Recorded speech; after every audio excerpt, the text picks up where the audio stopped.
जी अभी आपको slide show हो रहा है? Yes sir. जी सर, हो रहा है। चलो बिस्मिल्लाहिर्रहमानिर्रहीम। So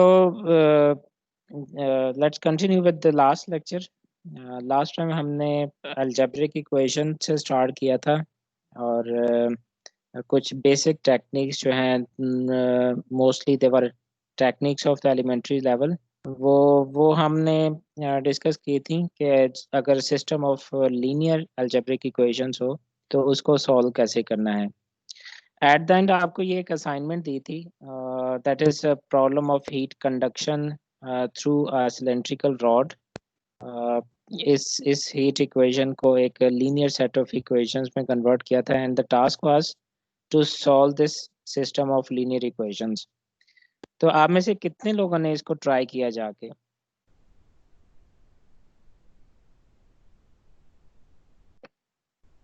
कोई सक्सेसफुल था इस सिस्टम ऑफ लीनियर इक्वेशन को सॉल्व करने में?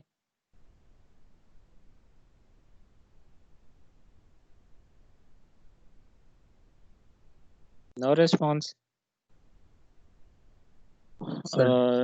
शुड आई अज्यूम कि किसी ने भी नहीं किया जाके? यस सर, ट्राई नहीं की इसमें।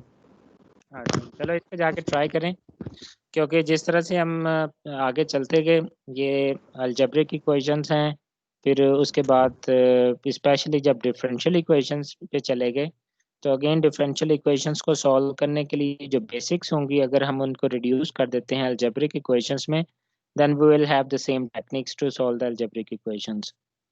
तो इसलिए ज़रूरी है कि आप इनको साथ साथ लेके चलें, अदरवाइज फिर आगे डिफरेंशियल इक्वेशंस को समझने में और उनको सॉल्व करने में भी इशू होंगे। सो आज से ये जो लास्ट टाइम होमवर्क दिया था उसको क्विक सा उसका मैं सोल्यूशन आपसे डिस्कस कर लेता हूँ, then then will continue. I was expecting कि कुछ ही लोग होंगे जो इसको सॉल्व कर लेंगे, ज़्यादातर शायद ना कर पाएँ या ट्राई ना करें। So you are more than my expectations कि किसी ने भी अटेम्प्ट नहीं किया।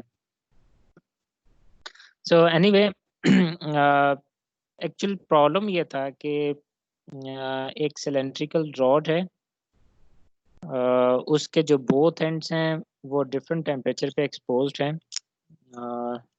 Late me use pen.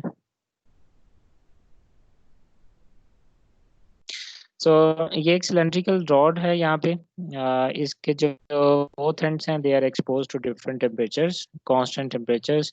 On the right side we have 200 degrees Celsius and on the left side we have 40 degrees Celsius. So because of this temperature gradient or the temperature difference, heat flows solid rod due to conduction phenomena. ठीक है? More than that, it's not purely conduction phenomena.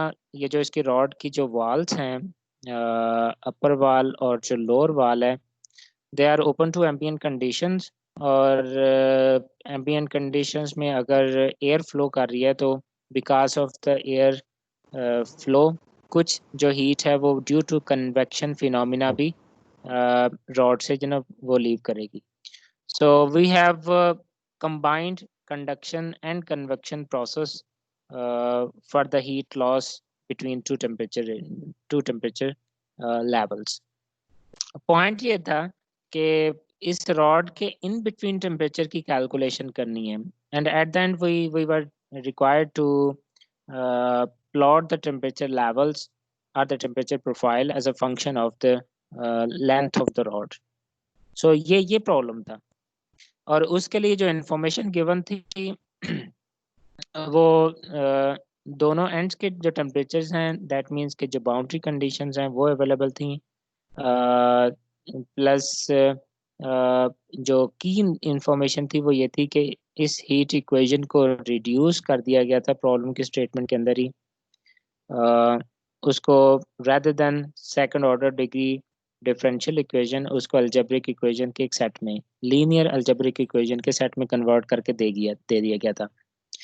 And then we were asked कि ये linear system of in equations को solve करें to determine the temperature between 4 points at 1, 2, 3 and 4, while 0 and 5 they are already given. 0 is the 40 degrees Celsius and T5 is 200 degrees Celsius, और in between temperature को calculate करना था. So there can be multiple ways जिससे आप इसको approach कर सकते हैं.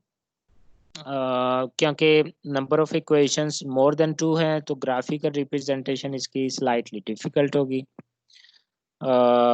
फिर उसके बाद क्रैमर रूल था. क्रैमर रूल भी टिल 3 लीनियर इक्वेशन तक इट्स रिलेटिवली कन्वीनियंट, लेकिन अगर 4 लीनियर इक्वेशंस बन जाती हैं तो उसका डिटर्मिनेंट मैनुअली कैलकुलेट करना वो थोड़ा सा मुश्किल हो जाता है. So here we have a set of 4 equations. उसके बाद एलिमिनेशन टेक्निक थी जिसमें आप जो वेरिएबल्स हैं वो एलिमिनेट करके एक इक्वेशन से एलिमिनेट करके सेकंड इक्वेशन में प्लेस करते हैं, then you determine the second variable from the second equation. So that was the third technique we discussed last time. So even that elimination technique is convenient if we have a small number of equations. Specifically if we have 2 or maximum 3 equations, because उसमें variables को separate करके second equation place करना होता है, या simultaneously same variable multiple equation में से separate out करके उनको cancel करना होता है to determine the remaining variables.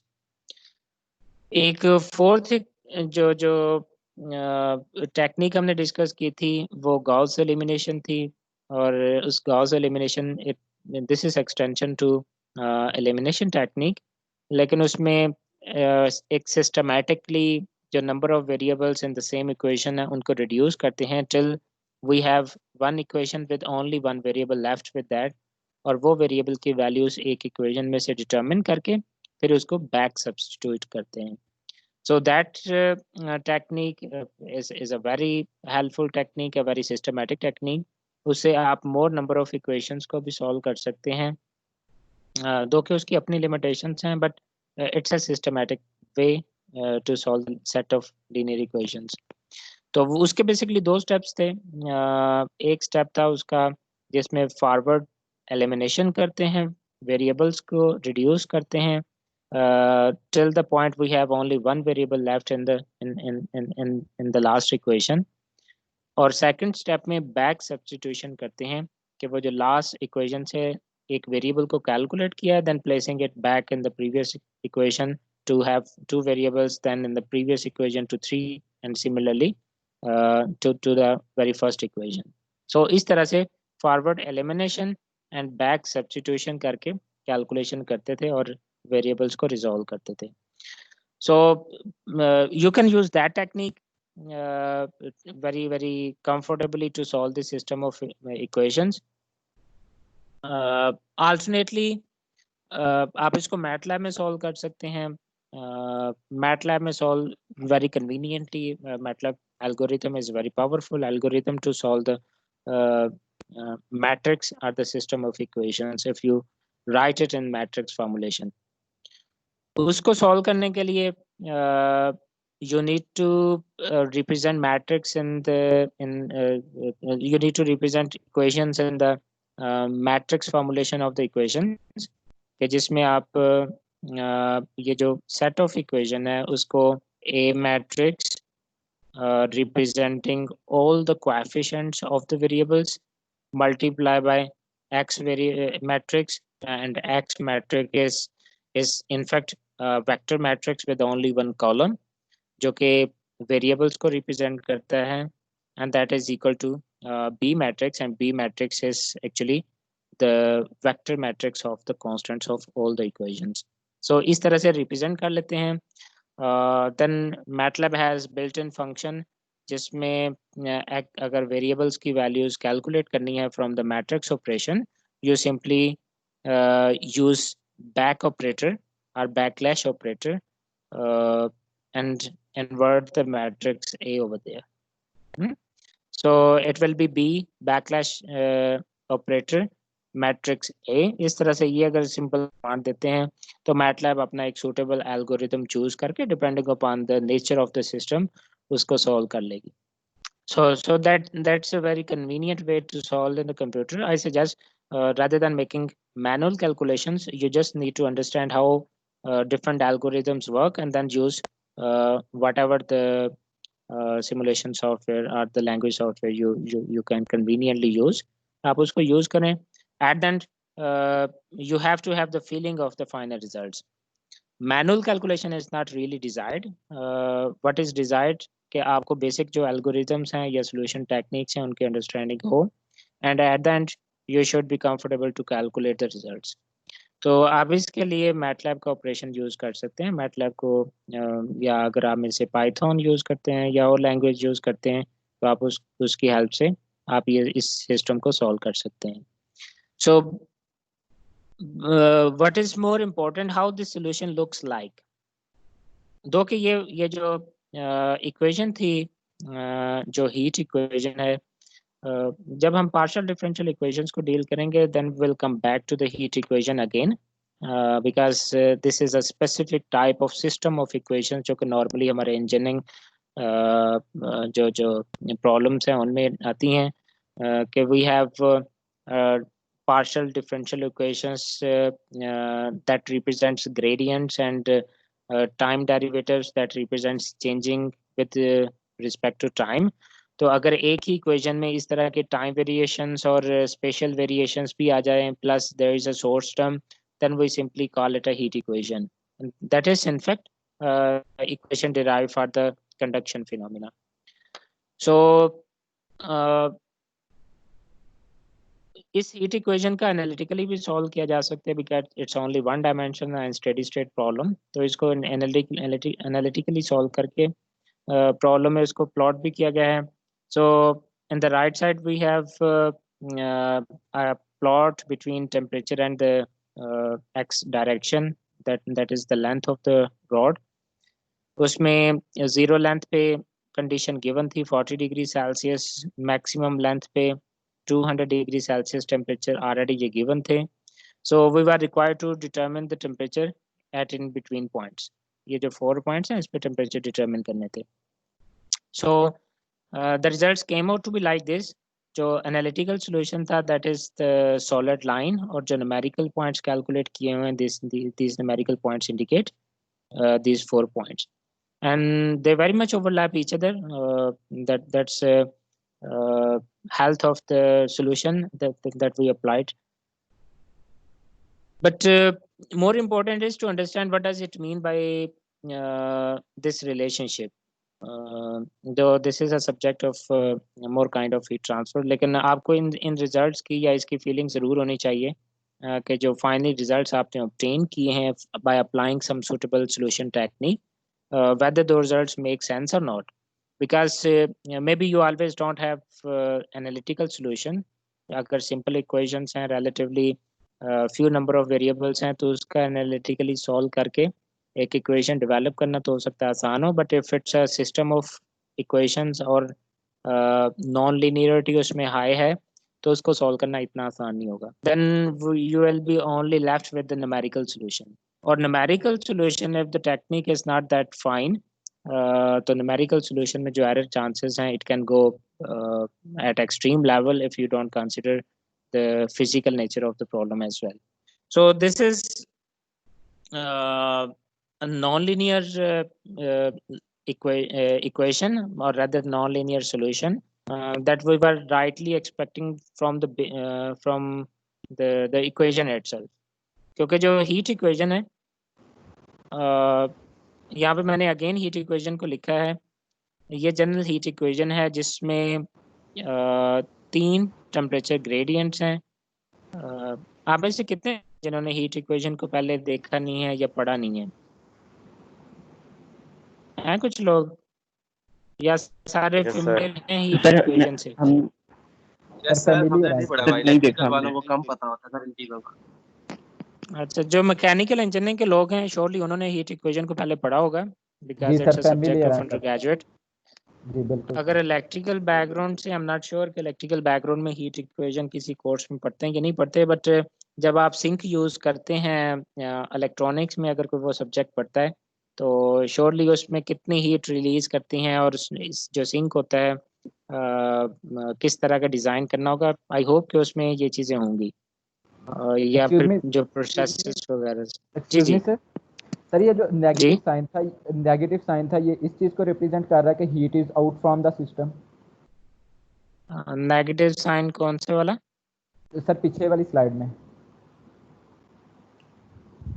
ये सर -T0 -T1 -T2 ये वाला सर, हीट इज नहीं गोइंग नहीं, ये आउट। जी सर, नॉट नेसेसरीली ये उसको रिप्रेजेंट कर रहे हैं। एक्चुअली ये जब फाइनाइट डिफरेंस के साथ इसको सॉल्व किया हुआ है, सो this is the outcome of the finite difference. बाकी दिस इज ट्रू कि जैसे जैसे आप फ्रॉम 0 to 10 जो मैक्सिमम लेंथ तक जाते हैं, आपका जो टेम्परेचर ग्रेडियंट है वो आपका बिल्ड होता है, because this is direction of the length and this is direction of the reduction in the temperature, कि आपका 200 डिग्री सेल्सियस से 40 डिग्री सेल्सियस की तरफ जाता है। सो जैसे जैसे आप इधर को जाते हैं, एक्चुअली आपका टेम्परेचर ग्रेडियंट बिल्ड होता है। अगर आपकी ये डायरेक्शन ये वाले ये भी इसी में होता है, तो फिर आपका टेम्परेचर ग्रेडियंट जो है ना वो भी नेगेटिव होता है। सो hiddenly it can be that reason, but primarily this is the result of the finite difference जो कि जी अप्लाई किया सर इसमें। अगर क्योंकि इसमें यही इसमें कुछ टर्म्स आपको पॉजिटिव भी नजर आ रही हैं। जैसे फॉर एग्जांपल ये वाली टर्म्स पॉजिटिव हैं, ये वाली टर्म्स उसमें नेगेटिव हैं, ये नेगेटिव हैं। So merely looking at the negative of the first variable, you cannot simply define कि इसका मतलब ये वाला होगा। जी ठीक हो गया। ठीक है। जी, ये वाली हीट इक्वेशन है, ये जेनेरिक हीट इक्वेशन है जिसमें इट्स अ 3 डायमेंशनल इक्वेशन, जिसमें x डायमेंशन, y और z तीनों डायमेंशन को सॉल्व किया हुआ है। This is actually representation of the conduction phenomena, कि जिसमें हीट ट्रांसफर हो रही है from one point two the another point through vibration of the adjacent particles are local or microscopic movement of the particles or molecules। ये उस conduction phenomena की वजह से ही ये हीट ट्रांसफर है। जो ये वाली ये एक सोर्स टर्म है, ये सोर्स टर्म किसी भी वजह से इन पिक्चर हो सकती है। यहाँ पे ये जो सोर्स है बेसिकली कन्वेक्शन की वजह से जो हीट रिलीज हो रही है रॉड में से, this is the source. In other terms, this is a negative source or it's a sink from the rod। या आपके फिजिकल प्रॉब्लम्स में इलेक्ट्रिकल कंडक्टर इलेक्ट्रिकल हीटर कि वो आपको रिक्वायर्ड हीट वो सप्लाई कर रहा है, या it can be a negative heat source, something like that. Sir ये हीट फ्लो को आई थिंक शो भी करता है कि हीट फ्लो हो रहा है इसमें। किसमें? सर ये जो क्यू है ये हीट फ्लो को भी शो करता है ना? हीट फ्लो को तो शो कर रहा है, लेकिन heat flow it's not the heat flow that is from the conduction phenomena. ये वो वाले हीट फ्लो नहीं है, उसमें भी हीट फ्लो हो रहा है, और वो हीट फ्लो आपको जो Fourier's law of heat transfer है वहां से मिलता है। This is actually heat source. वो हीट सोर्स बेसिकली आपके जो कंट्रोल वॉल्यूम है उसमें से अदर देन ये कंडक्शन फिनोमिना जो है उसके अलावा है वो हीट सोर्स। वो heat source in other term sink भी हो सकता है, और सोर्स भी, सप्लाई भी हो सकती है, और कंजम्पशन भी हो सकती है एनर्जी की। That can be both of them. और इसमें जो राइट साइड पे जो टर्म है ये एक्चुअली उसके स्टडी या अनस्टडी सिचुएशंस हैं, ये उनकी इंडिकेशन है। तो जो गिवन प्रॉब्लम था, गिवन प्रॉब्लम में ये वाली टर्म रिटेन की हुई थी, ये टर्म जो कन्वेक्शन वाली ये रिटेन थी। स्टडी प्रॉब्लम था तो ये वाली टर्म उसमें 0 थी, और ये 2 डायमेंशनल जो है y और z में ये भी 0 थी। और ये जो दो टर्म्स हैं, sum of this 2 terms were equal to 0। ये basically non linear again relationship है। अगर ये लीनियर होता देन लीनियर रिलेशनशिप में we end up with this kind of result, कि जिसमें आपका सिर्फ कंडक्शन की वजह से जो हीट ट्रांसफर हो रही है, अगर उसका ग्रेडियंट लेते हैं तो वो ग्रेडियंट इक्वल टू 0 आता है। ठीक है। और इन अदर टर्म सिर्फ ये जो टर्म है ये टर्म इक्वल टू 0 बन जाती है। इफ दैट वाज ट्रू, तो आपकी ये जो लाइन है it should have been a straight line rather than a curved line। So that's a simple explanation of the whole problem। More important is you know how to solve the problem, and at the end to interpret the problem whether it really is the result that you desire, या जो आप expect कर रहे हैं या फिर आपकी beyond expectation कोई ऐसा रिजल्ट है. So if it's a curved solution then rightly we were expecting this solution. ज़्यादा इंपॉर्टेंट ये है कि आपको इसके लिए राइट जो सोल्यूशन टेक्निक है वो अप्लाई करके उसके रिजल्ट्स को अंडरस्टैंड करना आना चाहिए. So this is what we had discussed in the last week. जो आज एक नई टेक्निक इंट्रोड्यूस करनी है that is LU factorization. LU factorization is another technique to solve the system of linear algebraic equations. Again, it's a very powerful technique, एक systematic technique है जो use कर सकते हैं system of algebraic equations को solve करने के लिए. This is not applicable for non-linear systems. This is purely applicable for linear systems. So, how this technique works? लेकिन उससे पहले जो Gauss elimination technique थी जो कि 2-step elimination technique थी. First you need to have a look on the technique और recall that कि वो किस तरह से काम कर रही थी. With the Gauss elimination, first step में आप basically variables को eliminate करते थे. One by one आप हर equation को reduce करते जाते थे. With each equation less variable, one variable less than at least from the previous equation. और उससे बेसिकली ये एक triangular kind of matrix generate होती थी लेफ्ट हैंड साइड की. और सेकंड स्टेप में बेसिकली बैक सब्स्टिट्यूट करते थे to get the final result. For example जो फर्स्ट एलिमिनेशन स्टेप है उसमें पहले में 3 टर्म्स थी, सेकंड इक्वेशन में 2 टर्म्स कर ली, थर्ड इक्वेशन में बेसिकली 1 टर्म कर ली.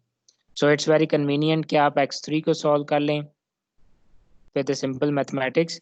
जो भी उसकी वैल्यू हो place it in the previous equation, उसमें से x2 कैलकुलेट करें और जो भी रिजल्ट आए place x2 and x3 in the previous equation और उसमें से x1 कैलकुलेट कर लें. That is a back substitution step. लेकिन अगर उसी को मैट्रिक्स फॉर्मूलेशन में अगर व्यू करना हो how it looks like. Matrix में आप कोएफिशिएंट मैट्रिक्स सेपरेट करते हैं फ्रॉम द वेरिएबल्स और जो राइट साइड पे कांस्टेंट है उसका अलग से मैट्रिक्स डिफाइन कर लेते हैं. ठीक है, this is how you represent system of equations in the matrix formulation. अगर आप इसमें देखें जो इसमें नीचे वाले जो कोएफिशिएंट्स हैं वो गायब कर दिए. जो सेकंड इक्वेशन है उसका फर्स्ट एलिमेंट 0 है, थर्ड इक्वेशन का फर्स्ट एलिमेंट और सेकंड एलिमेंट वो दोनों 0 हैं. तो एक्चुअली ये तीनों एलिमेंट्स जो हैं जो आपके डायगोनल एलिमेंट से नीचे वाले हैं वो 0 हैं. So any matrix of this kind we call it upper diagonal matrix, के जिसमें सारे डायगोनल एलिमेंट एग्जिस्ट करते हों और उससे ऊपर वाले एलिमेंट्स नॉन जीरो हों, नीचे वाले सारे 0 हों. So if we have a matrix of this kind then we call it a simple upper diagonal matrix, के diagonal plus all elements above the diagonal those are positive numbers, are the negative numbers but non-zero numbers. नीचे वाले जो होंगे वो 0 होंगे. और जो right side पे जो मैट्रिक्स कांस्टेंट मैट्रिक्स थी वो भी कन्वर्ट हो गई है कोएफिशिएंट में. सॉरी, जो कांस्टेंट नंबर्स थे वो न्यू कांस्टेंट नंबर्स में वो कन्वर्ट हो गए हैं. Now this is not b, rather it's a d element. सो ये सारा प्रोसेस था जो कि Gauss एलिमिनेशन में करते हैं. जो LU फैक्टराइजेशन है this is extension of the Gauss elimination, लेकिन थोड़ा सा इसमें एक स्टेप वो डिफरेंट करते हैं. वो डिफरेंट ये है कि rather than only with the 2 steps forward elimination and back substitution, LU factorization में एक जो स्टेप है पहला स्टेप उसमें फैक्टराइजेशन करते हैं कि आपकी जो कोएफिशिएंट मैट्रिक्स है उसको फैक्टराइज कर लेते हैं upper diagonal and lower diagonal. 2 coefficient की मैट्रिक्स ले लेते हैं from the same single coefficient matrix से. When you have upper diagonal and lower diagonal matrices उसके बाद 2 स्टेप करते हैं सब्स्टिट्यूशन के. ठीक है, जो कि Gauss एलिमिनेशन में सिर्फ ये था कि फॉरवर्ड एलिमिनेशन करते थे और बैक सब्स्टिट्यूशन करते थे. इसमें बेसिकली पहले स्टेप में फैक्टराइजेशन करते हैं और उसके बाद 2 स्टेप करते हैं बैक सब्स्टिट्यूशन के। एक उसमें फॉरवर्ड काइंड ऑफ सब्स्टिट्यूशन है और दूसरा बैकवर्ड काइंड ऑफ सब्स्टिट्यूशन है। But the real essence of the matrix is, or the solution technique is, let's say with the Gauss elimination, we have upper diagonal matrix times the variable vector matrix minus the modified constant matrix is equal to 0. This is true for the Gauss elimination technique. There is a matrix that exists, उसको हम lower diagonal matrix कहेंगे, जिसके all diagonal elements और जो elements below diagonal हैं वो सारे के सारे नॉन जीरोज हैं और उससे ऊपर वाले जो हैं वो जीरोज हैं। This is lower diagonal matrix.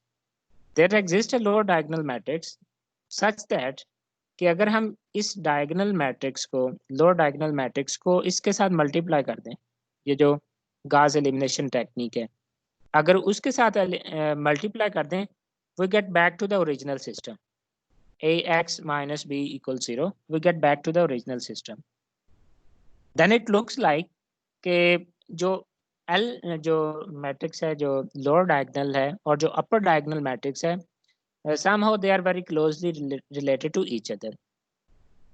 और वो जो सारे सिस्टम जो सोल्यूशन है उसको ट्रांसफॉर्म कर देते हैं from the Gauss elimination to a new technique that is LU factorization, lower diagonal upper diagonal factorization.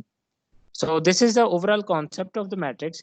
अगर आप जो मैट्रिक्स है और U मैट्रिक्स है इसका प्रोडक्ट देखते हैं, you end up with the coefficient matrix.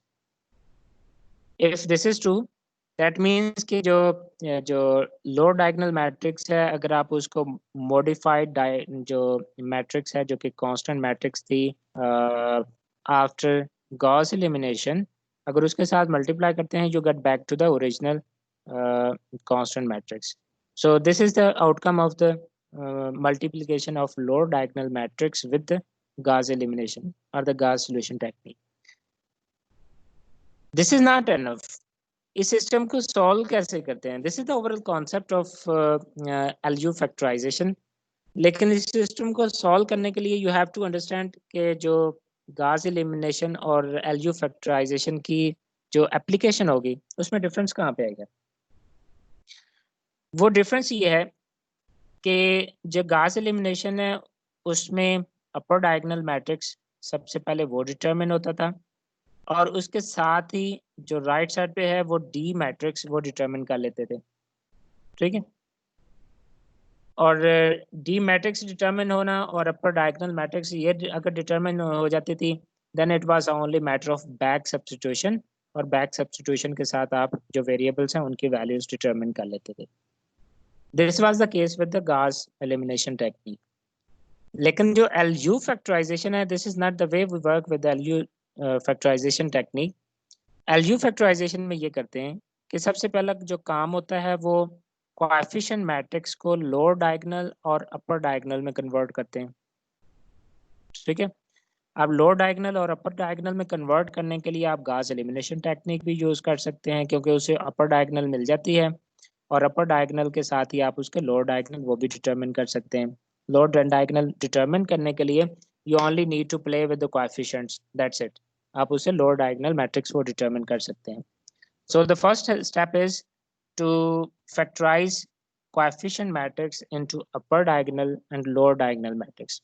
Once this is done, इसके साथ आपको D डायरेक्टली डिटरमिन करने की जरूरत नहीं है, जो कि Gauss एलिमिनेशन का की स्टेप था कि जैसे ही आप अपर डायगोनल मैट्रिक्स डिटरमिन करते हैं उसके साथ ही आपको जो D वेक्टर मैट्रिक्स है वो मिल जाती थी। अब यहाँ पे LU फैक्टराइजेशन में जो D डिटरमिन करते हैं वो बेसिकली लोअर डायगोनल से डिटरमिन करते हैं rather than अपर डायगोनल जो कि Gauss एलिमिनेशन में डिटरमिन करता है। So how we determine D matrix? Principally lower diagonal, जो कि लास्ट स्लाइड में भी हमने देखा है, if we multiply with the D matrix जो कि modify है and we got it from the Gauss elimination technique, this is equal to matrix B जो कि constant matrix है। लेकिन ये कांस्टेंट मैट्रिक्स तो हमारे पास ओरिजिनल सॉल्यूशन जो प्रॉब्लम होता है उसमें ऑलरेडी हमारे पास नाउन होती है कि जो लीनियर वेरिएबल जो लीनियर इक्वेशन है अलजेब्रिक इक्वेशन उसके राइट साइड पे क्या वैल्यू है या कांस्टेंट वैल्यू क्या है वो हमें ऑलरेडी नाउन होती है. That means this is already noun. और जो लोअर डायगोनल है वो हम फैक्टराइजेशन करते हुए डिटरमिन कर चुके हैं. That means we can determine this modified constant matrix D. So this is a very different step from the Gauss elimination, क्योंकि उसमें Gauss elimination में जो D matrix थी we used to determine this D matrix while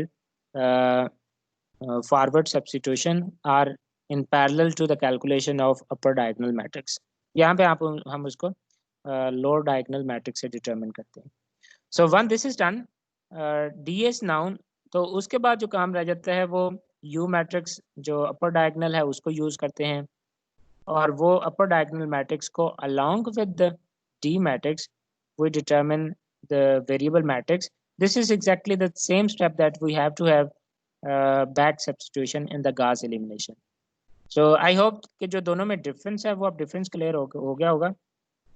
So Gauss elimination में सबसे पहले काम ये होता था कि जो मैट्रिक्स A है उसमें से अपर डायगोनल मैट्रिक्स डिटरमिन करते थे and at the same time you had modified constant matrix D. पहला स्टेप ये होता था और उसके बाद जो सेकंड स्टेप था वो बैक सब्स्टिट्यूशन स्टेप था जिसमें वेरिएबल x मेजर करते थे या x कैलकुलेट करते थे. अब यहाँ पे बेसिकली जो D मैट्रिक्स है उसको लोअर डायगोनल की हेल्प से कैलकुलेट करते हैं rather than upper diagonal matrix. ये बेसिकली डिफरेंस इसमें ऐड किया गया इंटेंशनली इसलिए to make a new technique. ये समटाइम होता है कि जब Gauss elimination टेक्निक यूज करनी हो तो कुछ इक्वेशंस ऐसी हैं जिसके जो फर्स्ट एलिमेंट्स हैं वो होते नहीं, एग्जिस्ट ही नहीं करते, या जब उसको प्रोसेस करते हैं तो क्योंकि every time you have to divide the coefficient of the first element with the coefficient of the second equation first element. जब वो डिवीजन कर रहे होते हैं तो डिवीजन में जीरो अपेयर हो जाता है और जीरो उसके डिवीजन को पॉसिबल नहीं करता. सो फॉर दोस रीजंस के जो Gauss elimination टेक्निक है वो एप्लीकेबल ही नहीं रहती उसके लिए. तो for those kind of system you have a very convenient और द अल्टरनेट टेक्निक जिसको हम LU फैक्टराइजेशन के थ्रू सॉल्व करते हैं. सो अगर आपको ये कॉन्सेप्ट जो LU फैक्टराइजेशन का अगर ये कॉन्सेप्ट ओवरऑल क्लियर हो गया then we can take an example and then we can try to solve the problem. यार था कोई क्वेश्चन हो? और जो फैक्टराइजेशन करनी होती है कोएफिशिएंट मैट्रिक्स को जब फैक्टराइज करना है अपर डायगोनल में and lower diagonal you have so many options कि आप उसको फैक्टराइज कर लें. और वन ऑप्शन कैन बी कि जो Gauss एलिमिनेशन में आप फॉरवर्ड एलिमिनेशन करते जाते हैं you play with the coefficients, only with the coefficients. You don't need to touch the constant matrix because the constant matrix will be determined by the lower diagonal. So आप सिर्फ जो coefficient matrix है आप उसके साथ play करते जाएं और उसको स्प्लिट कर दें अपर डायगोनल और लोअर डायगोनल में, सच दैट कि अगर अपर डायगोनल और लोअर डायगोनल को प्रोडक्ट ले लें, ये दोनों को मल्टीप्लाई कर लें, you get back to the coefficient matrix and that's a concept of the factorization. Factorization is कि आप एक पार्टिकल को फैक्टराइज कर लेते हैं, दो में कन्वर्ट कर लेते हैं या मल्टीपल में कन्वर्ट कर लेते हैं and all the products if you multiply each other they get back to the original solution. That's a factorization. So यहाँ पे अगर कोई क्वेश्चन है we can have a question. Otherwise हम उसके बाद उसकी एग्जांपल के साथ सॉल्व करते हैं.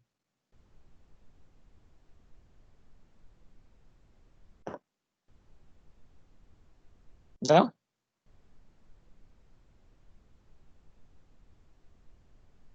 आवाज तो आ रही है ना? No sir. यस सर, आवाज आ रही है. No question sir. Yes sir, आ रही है आवाज आपकी. Okay. So let's solve an example. उससे ज़रा क्लियर हो जाएगा कि इस जो टेक्निक है उसको इनफैक्ट अप्लाई कैसे करना है. And keep in mind this is extension of the Gauss elimination. आप उसको Gauss की जो कुछ बेसिक्स हैं आप उसको यहाँ पे यूज़ कर सकते हैं LU फैक्टराइजेशन की प्रोसेसिंग के दौरान. So let's say we have a system of linear equations. उसको सॉल्व करना है यूजिंग LU फैक्टराइजेशन. और एलयू फैक्टराइजेशन के सॉल्व करने के लिए जो सबसे पहला स्टेप है वो ये होता है कि ये जो कोएफिशिएंट मैट्रिक्स है आप इसको अपर डायगोनल में और लोअर डायगोनल मैट्रिसेस में कन्वर्ट करते हैं। अपर डायगोनल में मैट्रिक्स में अगर तो कन्वर्ट करना है सो वन वे इज कि जिस तरह से आप जो गाउस एलिमिनेशन में करते हैं वो करते थे कि समहाउ ये जो फर्स्ट A11 और A22 है you play in such a वे कि आप ये A21 इसको ज़ीरो कर दें, इसी तरह से you play in such a वे कि A31 उसको ज़ीरो कर दें और A32 को ज़ीरो कर दें। If you play with these three elements, you end up with the zero values over here.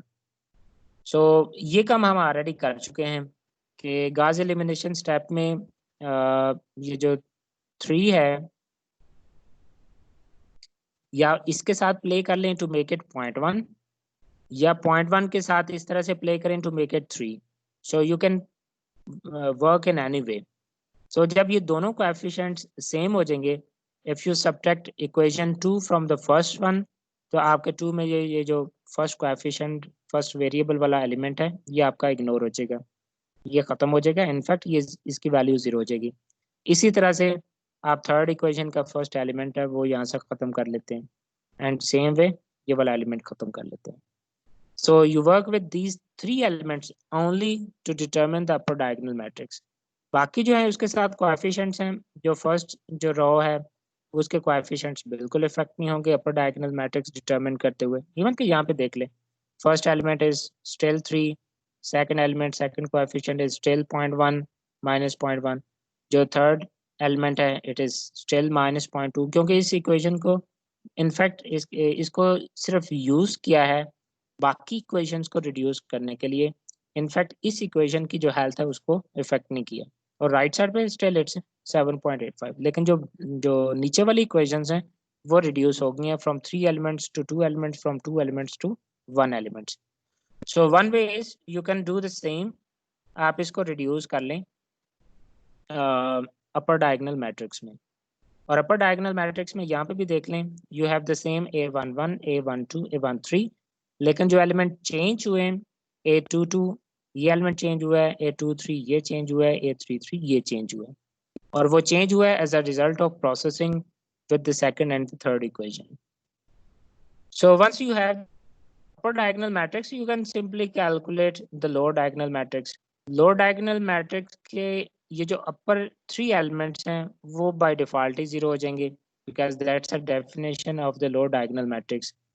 ये जो diagonal elements हैं ये सारे के सारे unity elements होंगे, सारों की वैल्यू 1 1 होगी, क्योंकि अगर upper diagonal matrix के जो coefficients हैं वो original हैं या इक्वेशंस को रिप्रेजेंट करते हैं नॉन यूनिटी हैं, then we have to have the unity elements के अगर इसके साथ मल्टीप्लाई करें and then we get back A11 A21 and 33. We have to have these the same elements by multiplying U matrix with the L matrix. बाकी जो रह गए नीचे वाले 3 उनको कैसे डिटरमिन करना है, it's not a big deal. जो A2 एलिमेंट है, take this and divide it by A11। ये काम बेसिकली हम तब भी कर रहे थे जब गाउस एलिमिनेशन फॉरवर्ड एलिमिनेशन करते थे, तब भी हम यही काम करते थे कि जो फर्स्ट एलिमेंट है उसको मल्टीप्लाई कर देते थे सेकंड इक्वेशन के फर्स्ट कोएफिशिएंट को डिवाइडेड बाय फर्स्ट इक्वेशन के फर्स्ट कोएफिशिएंट, इसके साथ मल्टीप्लाई कर देते थे फर्स्ट इक्वेशन को। So this is F21 factor. Similarly we can have F31 and F32 factors. ये फैक्टर्स भी वही हैं जो कि फैक्टर्स हम बेसिकली गाउस फॉरवर्ड एलिमिनेशन में करते थे। So this is how we determine the factors of matrix A are the coefficient matrix. So now we have upper diagonal and the lower diagonal matrix. When we had done this, अगर आप उसको with example देखना चाहते हैं तो ये जो हमने रिसेंटली सॉल्व की थी एग्जांपल जिसमें 3 इक्वेशंस को with the Gauss elimination solve किया था। So first 3 elements will retain their position in the upper diagonal matrix.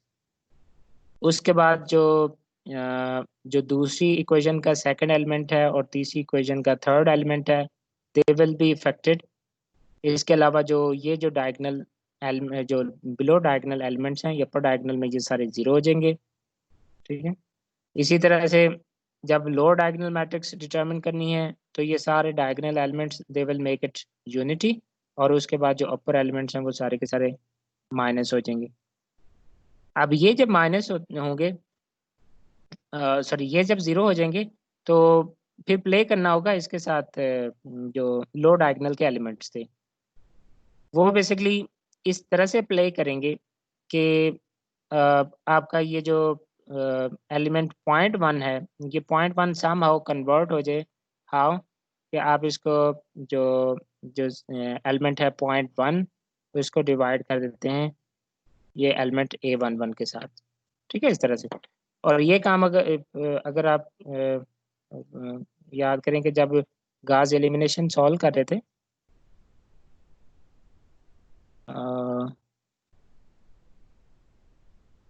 Over here .1 divided by 3, तब भी यही काम कर रहे थे। A21 डिवाइडेड बाय A11 यही काम किया था उसको एलिमिनेट करने के लिए। तो .1 डिवाइडेड बाय 3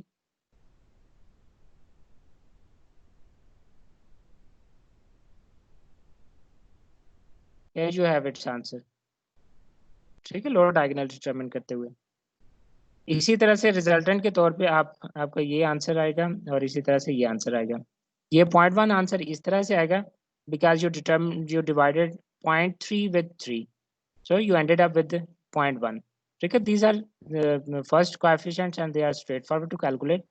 लेकिन जो आपके सेकंड कोएफिशिएंट है यहाँ पे, सेकंड कोएफिशिएंट क्योंकि डिराइव हुआ है आपके ये 7 नॉट 7 यूजिंग एग्जैक्टली दिस 822 आपका ये जो 7.033 है, और इस इक्वेशन में जो यहाँ पे एलिमेंट होना था, ठीक है, ये वाला एलिमेंट, इन दोनों को यूज करके ये डिराइव हुआ है। That's why you can not directly see from here, but this is true अगर आप लोअर डायगोनल को और अपर डायगोनल को दोनों को मल्टीप्लाई करें in such a way that L multiply by U, क्योंकि जब मैट्रिक्स को कैलकुलेट करते हैं उनको मल्टीप्लाई करते हैं, then the order of multiplication is very important for the matrix calculation. अगर आप यू एल कैलकुलेट करेंगे you can end up with the different result, और अगर आप एल यू को मल्टीप्लाई करते हैं you can end up with the different result. So this is how you have factorization. आप इसमें से लेट से डिटरमिन कर सकते हैं कि if you how you can get this number 10, can you make a quick calculation कि आप एल और यू इसको इस तरह से मल्टीप्लाई करें कि आपको ये 10 नंबर जो है उसके कोएफिशिएंट मैट्रिक्स का ये वैल्यू आपको मिल जाए। Can you do this exercise?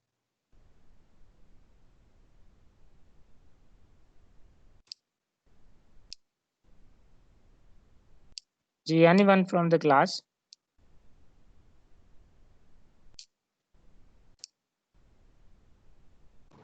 Sir ये तो रोज को कॉलम के साथ और कॉलम को रोज के साथ मल्टीप्लाई करके सर एंड पे हमें ये होगा अचीव।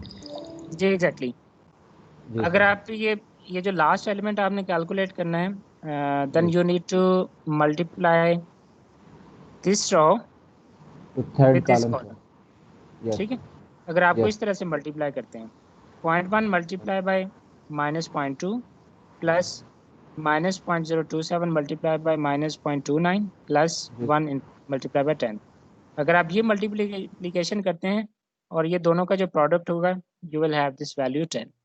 ठीक है, आप इस तरह से बैक कैलकुलेशन करके एक या दो नंबर्स को वेरीफाई कर सकते हैं कि आपने फैक्टराइजेशन ठीक किया या नहीं ठीक की। ठीक है, so first step is done कि जिसमें फैक्टराइजेशन करते हैं। Next you have to have a forward substitution step, और फॉरवर्ड सब्स्टिट्यूशन स्टेप में ये करते हैं कि जो लोअर डायगोनल मैट्रिक्स रिसीव किए, ठीक है, लोअर डायगोनल मैट्रिक्स, अगर वो लोअर डायगोनल मैट्रिक्स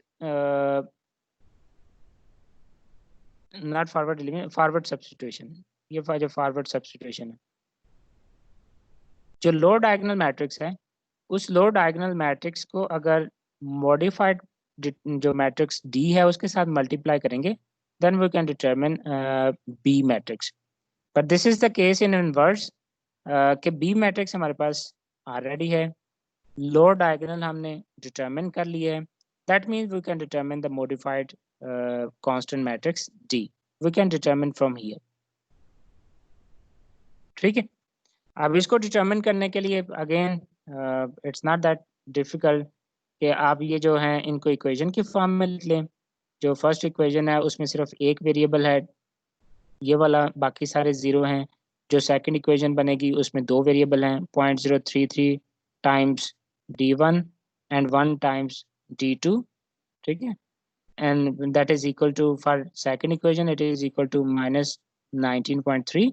और इस तरह से अगर थर्ड इक्वेशन आप डेवलप करते हैं, this multiply by d11, this multiply by d2 and 1 multiply by the d3 and that is equal to 71.4। ठीक है, ये इक्वेशन है। अब इसमें एक इक्वेशन ऐसी है जिसमें सिर्फ एक एलिमेंट्स है, you directly have the d1 value 7.85।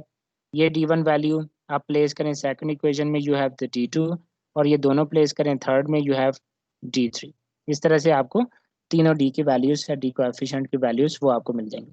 You have forward substitution, और फॉरवर्ड सब्स्टिट्यूशन के तौर पे आपने डी मैट्रिक्स कैलकुलेट किया। रिमेंबर, ये जो डी मैट्रिक्स है, सेम डी मैट्रिक्स आप डिटरमिन करते थे गॉस एलिमिनेशन में भी, लेकिन उस वक्त गॉस एलिमिनेशन में सब्स्टिट्यूशन के तौर पे नहीं करते थे बल्कि एलिमिनेशन के स्टेप में करते थे।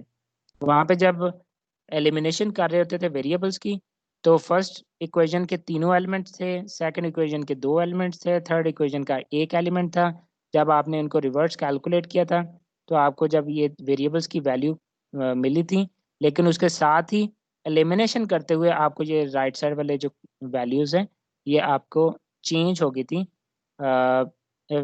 if you can have a look on the example once again। ठीक है, ये वाली, ये फॉरवर्ड एलिमिनेशन है गॉस एलिमिनेशन की, और उसमें ये जो नंबर्स मिले थे एलिमिनेशन के तौर पे, these are the D values, are the D matrix.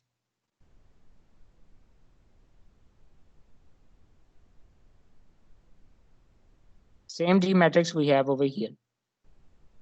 जब डी मैट्रिक्स भी आ गई है, then it's a time to calculate X matrix. जो वेरिएबल डिजायर्ड हैं वो एक्स कैलकुलेट करते हैं। डी मैट्रिक्स कैलकुलेट करने के लिए लोअर डायगोनल यूज करते हैं, और जो वेरिएबल्स हैं उनकी वैल्यू कैलकुलेट करने के लिए अपर डायगोनल मल्टीप्लाई करते हैं। If you multiply upper diagonal with the variable matrix, you ended up with the D matrix, और डी वो मॉडिफाइड कांस्टेंट की मैट्रिक्स है जो कि गॉस एलिमिनेशन में फॉरवर्ड एलिमिनेशन के तौर पे आती थी, और एलयू फैक्टराइजेशन में ये फॉरवर्ड सब्स्टिट्यूशन के तौर पे जो रिजल्ट आता है। So then it's not a big deal, you have equation that looks Excuse me, very sir? similar to, जी सर काइंडली पीछे वाली स्लाइड पे जाइएगा इसमें। जी सर, फॉरवर्ड सब्स्टिट्यूशन। सर इसका मतलब जब हम फॉरवर्ड सब्स्टिट्यूशन करते हैं तो हम d1 d2 d3 लेते हैं, ये डिटरमिन करते हैं, ये डिटरमिन करते हैं, और जब हम बैकवर्ड सब्स्टिट्यूशन करते हैं तो x1 x2 x3 डिटरमिन करते हैं। एग्जैक्टली। तो सर आई थिंक दोनों में डिफरेंस ठीक हो गया सर, एक को हम लोअर करते हैं और एक वो अपर के साथ करते हैं। हाँ जी ठीक हो जी, गया। फॉरवर्ड सब्स्टिट्यूशन में हम लोअर डायगोनल यूज करते हैं, और बैक सब्स्टिट्यूशन में हम अपर डायगोनल यूज करते हैं। जी ठीक हो, थैंक यू। ठीक है, और यही बेसिकली पर्पस था कि फैक्टराइजेशन का, कि हम कोएफिशिएंट मैट्रिक्स को लोअर डायगोनल में और अपर डायगोनल में सेपरेट कर लें ताकि हम उसको सेपरेटली यूज कर सकें। ठीक है, so then it's not a big deal. अब ये सिस्टम ऑफ इक्वेशन है, ये very familiar system of equation है, लेकिन यहाँ पे एलिमेंट जो हैं x1 x2 x3 हैं, और जो डायगोनल है वो भी अपर डायगोनल है, जो राइट साइड वाले हैं वो भी डी एलिमेंट्स हैं। This is very something similar जो कि हम बैक सब्स्टिट्यूशन करते थे गॉस एलिमिनेशन के तौर पे। तो जब इसको सॉल्व करेंगे इस सिस्टम को, you will end up with the results that you desire from the system। ठीक है, this is how LU factorization works। अब इसको MATLAB में कैसे यूज करेंगे ये LU factorization technique? So you only need to remember the 3 steps। एक जिसमें फैक्टराइजेशन करते हैं, सेकंड जिसमें फॉरवर्ड सब्स्टिट्यूशन करते हैं, और थर्ड जिसमें बैक सब्स्टिट्यूशन करते हैं। फॉरवर्ड सब्स्टिट्यूशन करते हुए आप डी की वैल्यू कैलकुलेट करते हैं by using lower diagonal matrix, और बैक सब्स्टिट्यूशन करते हुए एक्स की वैल्यू या वेरिएबल जो भी होगा उसकी वैल्यू कैलकुलेट करते हैं by using upper diagonal matrix. These are the only 3 steps जो कि आप LU फैक्टराइजेशन में यूज करते हैं, and you can very conveniently use MATLAB program to solve the system. आओ सबसे पहले आप वेक्टर डिफाइन कर लें, कोएफिशिएंट वेक्टर है, सॉरी कोएफिशिएंट मैट्रिक्स है और जो कांस्टेंट मैट्रिक्स है, ये दो मैट्रिक्स डिफाइन कर लें। इस तरह प्रॉब्लम आप ये वाले जो है डेफिनेशन है कि वेक्टर कैसे डिफाइन करेंगे या मैट्रिक्स कैसे डिफाइन करेंगे मैटलैब में, how many of you can not do this? तो ऐसा भी है जो कि ये वाला स्टेप नहीं कर पाएगा कि ये जो मैट्रिक्स है मैटलैब में मैट्रिक्स डिफाइन कैसे करनी है।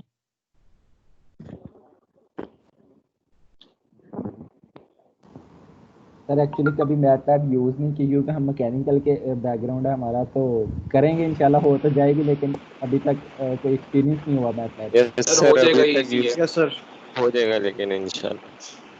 चलें आप इसको क्विकली करें क्योंकि आगे भी जब इसको यूज़ करना है सॉल्यूशन टेक्निक्स को, तो हर दफ़ा मैनुअल सॉल्यूशन नहीं कर पाएंगे, ठीक है। एट एवरी ओकेजन में भी यू नीड अ मैटलैब और एनी अदर लैंग्वेज प्रोग्राम। वो आपको जो भी कन्वीनियंट लगता है, हो सकता है कुछ लोग पाइथन के साथ या C+ के साथ, अगर कंप्यूटर के साथ या इलेक्ट्रिकल से बैकग्राउंड है, हो सकता है they are more convenient with the C program. लेकिन जो भी प्रोग्राम है आपको इक्वेशंस को सॉल्व करने का आपको एक आना चाहिए। MATLAB is one of them. अगर आप ओपन सोर्स पाइथन करना चाहते हैं, that's also you can use it. लेकिन जितनी जल्दी हो सकता है आप इसको लर्न कर लें, क्योंकि जो अपकमिंग लेक्चर्स होंगे उसमें भी MATLAB की ज़रूरत होगी। सो आप सिंपली MATLAB की कमांड विंडो में जाएं, कमांड विंडो में जाके ये इस तरह से लिखेंगे, ये लाइन सारी लिखेंगे, उसमें ये चीज़ नहीं लिखनी, ठीक है, because this is the result. ये जो सामने आपको जिस तरह से वो ऑटोमेटिकली विंडो के अंदर आपको अपेयर हो जाएगा। सो यू स्टार्ट फ्रॉम ए, आप ये सारे पॉइंट्स इसी तरह से लिखते जाएंगे और उसके बाद एंटर करेंगे तो आपके पास ए मैट्रिक्स डिफाइन हो जाएगी। अगर आप ये वाला जो यहाँ पे सेमीकोलन है कि यहाँ से रिमूव कर देंगे तो नीचे प्रिंट होकर भी आ जाएगी कमांड विंडो में, तो किस तरह से ये जो मैट्रिक्स डिफाइन हुई है, हाउ इट लुक्स लाइक। तो इसी तरह से बी मैट्रिक्स ये दोनों डिफाइन कर लेते हैं। डिफाइन करने के बाद फैक्टराइजेशन का स्टेप होता है, और मैटलैब के अंदर बिल्ट इन ये जो कमांड है LU करते हैं, तो LU फैक्टराइजेशन वो कर देती है और उसे लोअर डायगोनल और अपर डायगोनल दो मैट्रिसेस वो कैलकुलेट करके प्रिंट कर देती है। So you will only do LU factorization of a matrix. आप सिर्फ इतनी कमांड लिखेंगे, उसके तौर पे आपको L और U ये वाले मिल जाएंगे। Once you have L and U, तो फिर L को यूज करेंगे D कैलकुलेट करने के लिए। रिमेंबर जो L और D है ये मल्टीप्लाई हो रहे थे इक्वल टू B, तो L है दूसरी साइड पे जाके उसको बैकस्लैश ऑपरेटर के तौर पे, इसी तरह से ये बैकस्लैश ऑपरेटर है, ऐसे करेंगे प्रेस एंटर, तो आपको जितने भी D एलिमेंट है वहां से कैलकुलेट करके मिल जाएंगे। And the last step is to calculate X में जो बैकस्लैश ऑपरेटर है वो वो ऑपरेट करता है अपर डायगोनल मैट्रिक्स के साथ, और बैकस्लैश ऑफ अपर डायगोनल जो multiply with the D matrix and you and up with the variables, ठीक है। इस तरह से आपको वेरिएबल, तो सिर्फ आपको वेक्टर डिफाइन करने के बाद या मैट्रिक्स डिफाइन करने के बाद 3 कमांड्स देनी है मैटलैब के अंदर, and MATLAB will solve the problem for you, ठीक है। आप इस तरह से उसको सॉल्व कर लेंगे। और ये काम मैटलैब में आप बेसिकली ये जो सिस्टम ऑफ इक्वेशन है आप इसके साथ भी एज इट इज कर सकते हैं। लेट्स से इसको A डिफाइन कर लें, इसको X डिफाइन कर लें, इसको B डिफाइन कर लें। If you want to determine X from this matrix, तो आप A ऐसे ही डिफाइन करेंगे, B भी इसी तरह से डिफाइन करेंगे, and X will be A multiply with the B matrix. सिर्फ एक ये कमांड लगाएंगे तो एक की कमांड लगाने के तौर पे आपको ये रिजल्ट्स डायरेक्टली मिल जाएंगे। You don't need to have lower diagonal, upper diagonal, multiplying this step. आपको ये 3 स्टेप करने के बजाय डायरेक्टली एक सिंगल स्टेप में आपको ये सोल्यूशन मिल जाएगा, because all these algorithms are built in the MATLAB. वो मैटलैब प्रोग्राम को खुद जज करता है कि कौन सी टेक्निक होगी या कौन सा एल्गोरिदम होगा जो कि मोस्ट अप्रोप्रिएट होगा for this kind of system, तो उसके लिए वो खुद से डिसाइड करते हैं मैटलैब प्रोग्राम।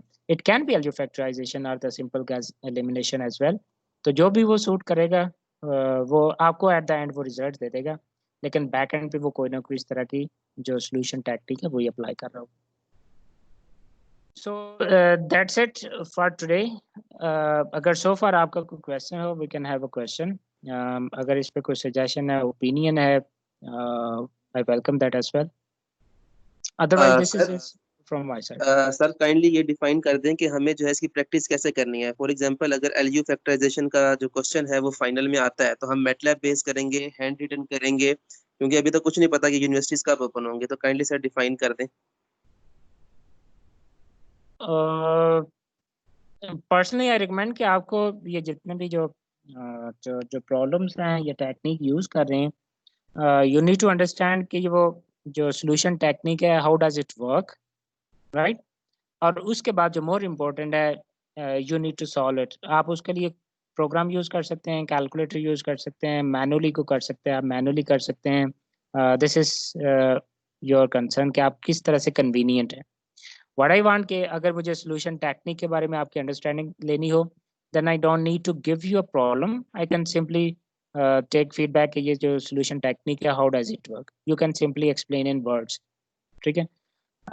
अगर solution is more important from your side तो then I will simply ask कि आप इसके जो एंड रिजल्ट्स हैं आप वो एंड रिजल्ट्स वो डिटरमिन करें और उसको एक्सप्लेन करें या अपने कमेंट्स के साथ वो बताएं। बाकी ये आप पे है। आई डोंट जज इन अ वे कि आप उसको सारों को मैनुअली सॉल्व करें, because this is not the elementary level के जिसमें आप इक्वेशंस को मैनुअली सॉल्व करते रहें। what I need from your side is you need to understand how the solution techniques works, and once you understand that उसके बाद आपको पता होना चाहिए कि आपने उसको सॉल्व कैसे करना है। वो सॉल्व करने के लिए you can take help from the computer।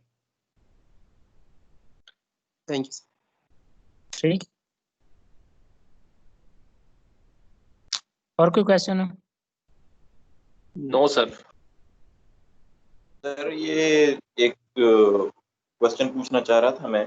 ये जो आपने ये एक इक्वेशन लिखी है x is equal to a backslash b ना सर, तो इस टाइम तो हमारे पास 3x3 है, लेकिन अगर मैटलैब में हम लोग ये जितने भी नंबर ऑफ इक्वेशंस होंगी 5x5 10x10 सबके लिए ये एप्लीकेबल होगी? सबके लिए एप्लीकेबल होगी। इवन मैटलैब जब सॉल्व करता है कुछ ऐसे सिस्टम्स को वो 1000 बाय 1000 की मैट्रिसेस होती हैं, उनको बड़ा कन्वीनियंटली उनको सॉल्व कर देते हैं। और मैनुअली आप उसको इमेजिन भी नहीं कर सकते कि आप ऐसे सिस्टम को मैनुअली सॉल्व कर पाएंगे।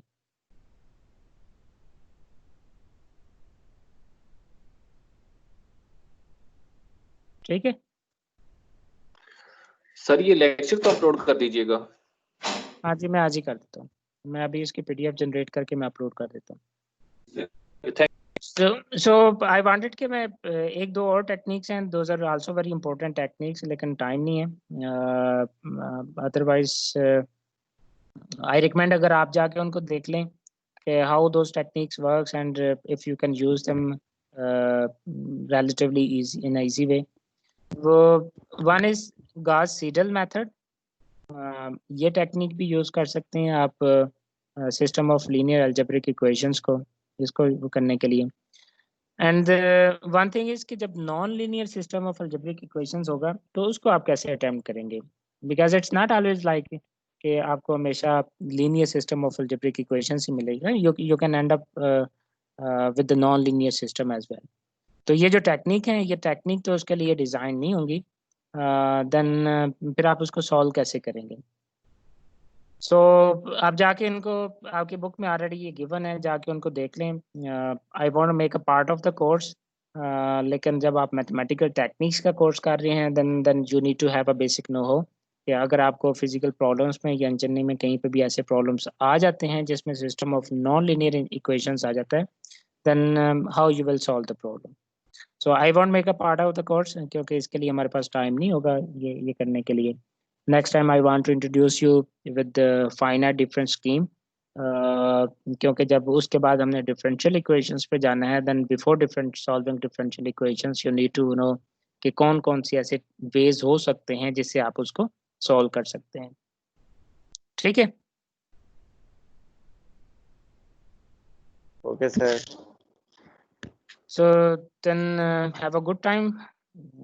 This is it from my side for